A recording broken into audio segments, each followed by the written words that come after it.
40,000. That's how many people attended Unrivaled's first night. Compare this to Caitlin Clark's playoff games, which attracted over 3 million viewers. However, Nafisa Collier has the arrogance to go on live TV and assert that her league has worked out sustainable women's basketball, while the WNBA has not. The math does not add up. The ratings don't support it, and people aren't buying what she's offering. These figures reveal the true narrative of who is driving women's basketball ahead. While Collier criticizes WNBA leadership and claims that stars like Caitlin Clark are unnecessary, her own league is rapidly losing fans.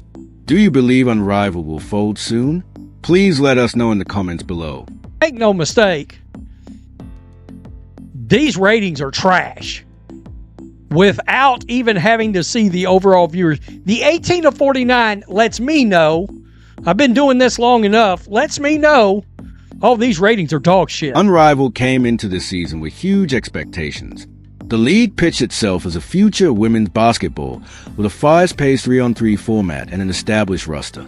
Collier and her partners discussed producing something that the WNBA couldn't offer. They presented their league as the next evolution of the game.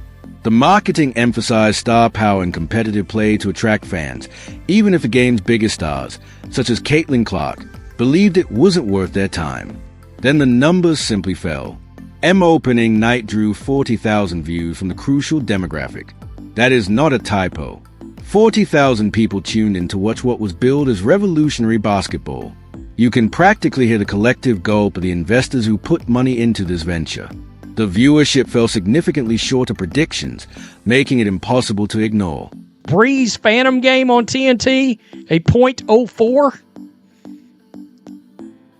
And guys, in case you're wondering what this is, that's 40,000 people, that's 30,000, that's 20,000 in the 18 to 49 ad demographic. So when they go to give media rights contracts for leagues, they look at this because this is the number, this is the criteria that advertisers are going to pay for. They believe the most money spent is from people that are 18 years old to 49 years old. All right. So these numbers are bad. Let's discuss what true star power looks like. Caitlin Clark's games during her rookie and sophomore seasons typically drew more than 2 million spectators. Some games have reached 3 million. Regular season Indiana Fever games featuring Clark drew crowds that eclipsed Unrivaled's debut by a wide margin. Clark attracted popular interest, which turned into actual eyeballs on screens. The contrast becomes much more pronounced as you delve further into the stats. Millions of people interacted with Clark's games on social media. ESPN provided extensive coverage of her performances. Sports talk shows dedicated extensive segments to her impact on the league. Meanwhile, Unrivaled struggles to generate meaningful buzz outside of basketball's elite circles. During the Owls game, I believe she's still on the Lunar Owls, she talked to the broadcast about Unrivaled and gloated about what we're doing over here at Unrivaled. Oh yeah, sustainability. Oh really now? Okay. We have a roasting session on our hands, folks, and I didn't do the roasting, but Nafisa Collier, she's getting dragged through the mud with what she said yesterday. She's getting crushed on. Clark's effect went beyond merely game viewing. Her jersey sales shattered WNBA records. Fever ticket prices skyrocketed throughout her campaign. Every time her team came to town, arena attendance increased considerably. The ripple effect impacted many aspects of women's basketball economics. Sponsors took note and began writing larger checks. Unrivaled troubles become even more troubling when you consider the league's financial backing. This is not a garage startup. The venture is valued at $340 million based on forecasts that clearly have not materialized. Investors expected results that would justify the enormous sum. Instead, they're looking at viewership numbers that wouldn't impress a high school basketball coach. There was no social media buzz. There was no buzz for this coming back at all. Number two, where's your stars at in this league? I mean, look, I understand the league itself is trying to ramrod Paige Beckers down everybody's throats right now. Oh my God, she's brave, stunning, and courageously playing basketball. Zero fire around her. She's not bringing And she ain't bringing a motor scooting viewer to nobody. The disparity between expectation and reality reveals everything about the distinction between created hype and genuine celebrity power. Clark did not require gimmicky forms or marketing strategies to attract viewers. Her gameplay speaks for itself.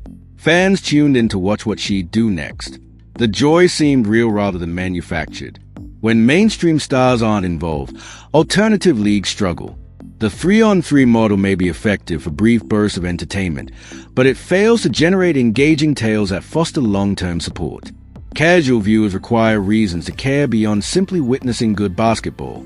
They want stories, rivalries, and characters that they can follow throughout the season.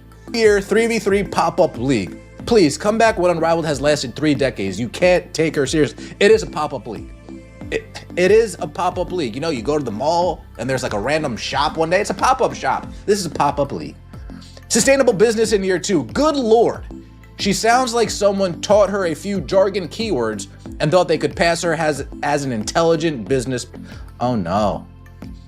With all due respect, you're only your 2nd year of Unrivaled, so I highly doubt you know in depth what it takes to run a sustainable business.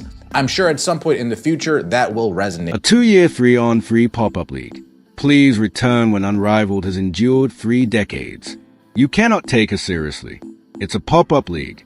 It's a pop-up league. You go to the mall, and one day there's a random shop. It is a pop-up shop. This is a pop-up league. In its 2nd year, the firm is sustainable.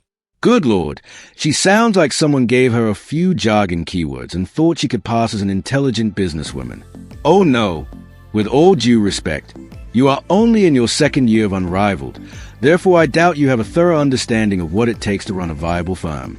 I'm sure that will be relevant in the future. Sustainability comment from Nafisia Collier the other day talking about how stable the Unrivaled is, and the WNBA should really take note of that. Quote, being on this side with Unrivaled, I know what it takes to run a sustainable business, so I think if you can't find a model that makes that happen, we need to put people in place who can. And of course, after seeing these ratings now, you gotta be joking. This is why she was getting destroyed the other day, because everybody knew. Everybody was anticipating. These data raise fundamental issues about who is driving growth in women's basketball. The statistics plainly shows that players like Clark draw new audiences into the fold. When those athletes aren't active, alternative leagues struggle to keep their audience engaged. That reality reveals some unsettling truths about recent statements about sustainable business models. Nafisia Collier stood in front of the cameras and announced that Unrivaled had cracked the code. She discussed sustainable